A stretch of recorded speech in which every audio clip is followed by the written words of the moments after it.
now I'd like to welcome our Dean of Arts, Celine Parreñas Shimizu, who has a few words for our graduating class. Dean Celine, as we call her, is finishing her second year on the job and has already had a tremendous transformative effect on the arts at UC Santa Cruz. So please help me in welcoming Dean Celine.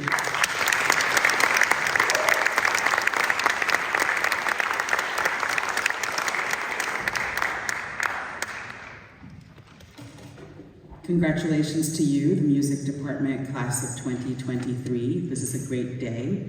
As our newest graduates, you are now trailblazing along with 140,000 banana slugs everywhere in the world. Parents always ask me, how do you get students to finish and leave the most beautiful campus on earth?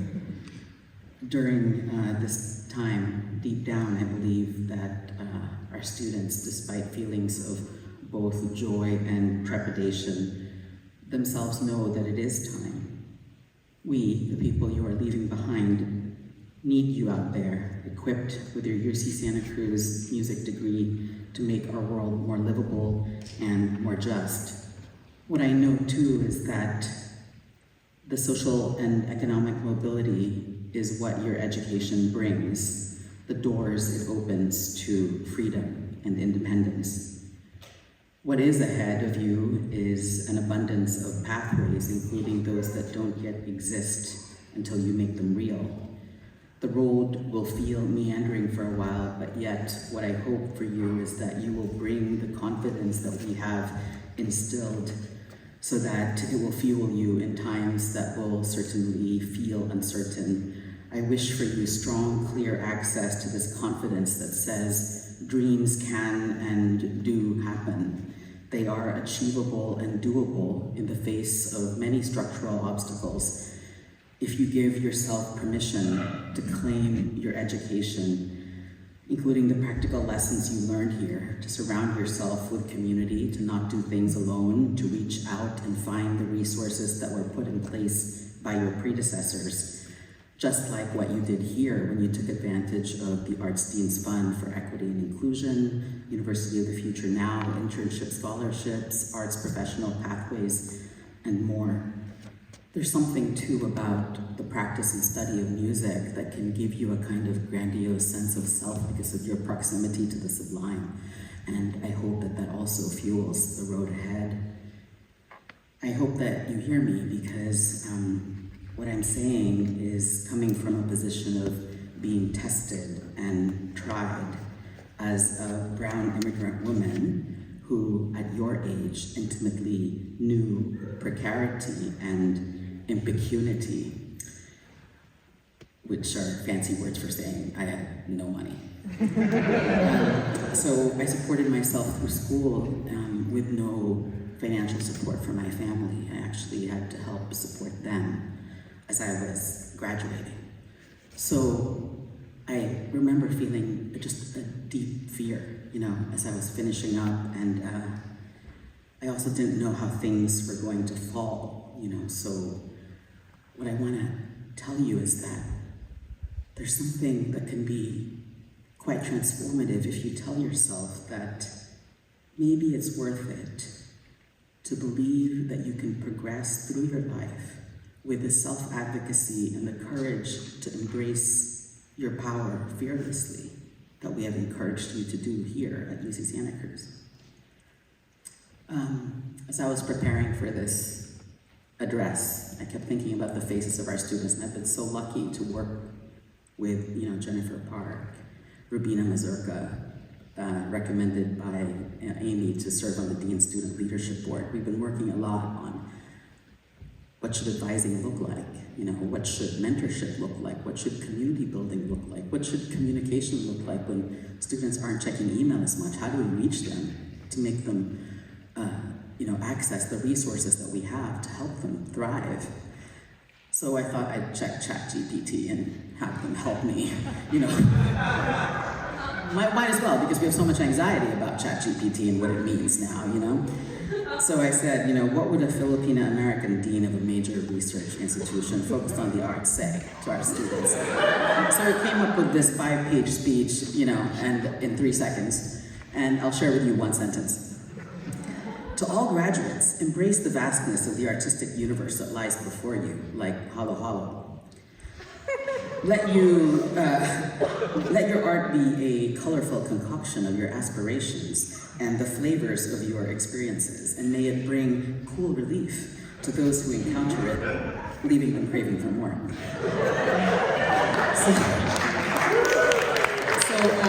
We in California know what Halo Halo is. It's that crushed ice dessert of ube, flan, sweet beans, jackfruit. It's very delicious. But what I did not know this morning is that AI has this ability to achieve the highest level of corniness that comes when you mix these concepts together, But jokes aside about AI, my other hope for you, our students, is that you achieve my favorite word in the world, equanimity, as you pursue your slug life. I think what's guaranteed is that sometimes ahead, as you're pursuing a career in the arts, you may feel overwhelming tides come at you, making you doubt your ability and your expertise. I want you to think about the faces of your faculty members and the staff members who have helped you. So Ben Leeds Carson, Amy Beal, Matthew Schumacher. I want you to think about their faces and really think about what they've given you, because their talents, their skills, their approaches, their proven path to success is in you. And this will be a great source of strength and calm and peace, because when you're trying to make your way out there, you will get a lot of criticism and you will also get a lot of praise. But equanimity is the ability to hold steady in the face of other people's attempt, sometimes forceful, to define who you are. But here, this is where you found yourself and the wellspring of creativity that is in you. And this is actually what I hear a lot from Banana Slug alumni who are very successful, who decide to help us. Just because you're successful doesn't mean you have an ability to be philanthropic. So these are the folks who want to give back. And these are folks who are Banana Slugs who are able to enter and take space in rooms that green light projects that shape our cultures. So you as Banana Slugs also have that capacity to shape our culture. And at first, when you walk into those rooms, people may say, do you belong here? Because they're not maybe accustomed to the slug way of life. But then as soon as you speak, as soon as they hear your voice, whatever that voice may be that you've been working on here, they will realize that not only do they need you in that room, but that you will make their institutions and their own characters better. These are what slugs tell me out there.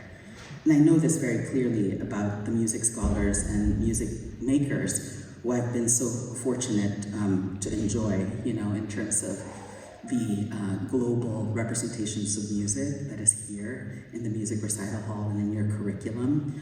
And also, the music that I've heard and experienced physically in this room have been some of the greatest joys of my life in the past 2 years of being in this work.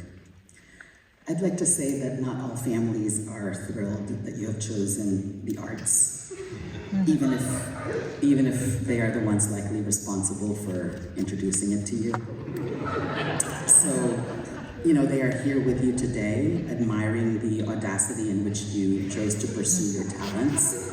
So while they may not understand the fearlessness that you have in pursuing it, please thank them, because they are here to celebrate you. And I think one of the biggest lessons that we all learned in the pandemic is that the fearless artists are those whom we need most to make life better.